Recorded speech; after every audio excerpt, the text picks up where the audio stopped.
All right, let's talk about a skill that I'm telling you has become a genuine superpower in today's world. And that is the ability to actually truly concentrate. I mean, come on, we've all been there, right? You grab your phone to check one tiny thing, and then you look up and poof, an hour is just gone, vanished. But listen, that feeling, it's not a personal failure. It's a struggle we all share, and frankly, it's by design. So, who's the villain in this story? Well, it's the whole modern digital world we live in.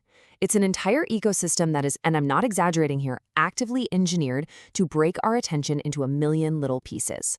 It makes real focus feel almost impossible. And this isn't just a hunch. This idea of scroll culture, this endless, relentless stream of new things, is literally changing how our brains work. It's making sustained focus a really rare and, because of that, an incredibly valuable skill. And this really shows the two worlds our brains are constantly fighting between. You've got deep focus on one side, it's calm, you're getting things done, you're on one single task, and then you have scroll culture on the other. It's just chaotic, fragmented, you're always switching, always jumping from one thing to the next, and never really getting deep into anything. But here's the good news. There's a powerful way to fight back. So now, let's talk about the prize. The ultimate goal in this whole war for our attention. We're talking about unlocking what's called the flow state. This, right here, is our superpower. So what is it? What does it actually feel like? Well, you know that feeling of being in the zone? That's flow. It's when you're so deep into what you're doing that the rest of the world just fades away. Time disappears. It's where your best ideas come from. It's where you do your best work. It's magical. And seriously, don't underestimate this. In a world that is practically screaming for your attention every second of the day, being able to command your own focus and get into this state, that is a modern superpower. It's what separates the good from the truly great. And if you need any proof of just how valuable this state is, get this. In super competitive fields, like the tech world, some people are going to crazy lengths. We're talking using powerful medication they don't have a prescription for, just to try and force this kind of focus. That's how high the stakes are. Okay, so how do we get this superpower without, doing that? Well, this is where our training begins. And part one is all about your environment. Before you can master your mind, you got to master your space. You need to build a focus fortress. Now, this fortress is built on three main pillars. First, environmental minimalism. Super simple. A cleaner desk means a clearer mind. Fewer things to look at means less distraction. Second, digital hygiene. This is about being intentional. Turning off notifications, using apps to block distracting websites. And third, strategic soundscapes. Think white noise, brown noise, or instrumental music to drown out the random sounds that can pull you out of the zone. All right, so once your fortress is built, we move on to the next phase of training. And this one is really interesting because we're going to take something that's usually a huge source of distraction, other people, and turn them into one of your greatest assets. The key technique here is something called body doubling. It sounds fancy, but it's dead simple. It's literally just working quietly alongside someone else who is also working. You know that vibe in a library or a good coffee shop where everyone's zoned in? That creates this unspoken positive peer pressure that helps keep you on track.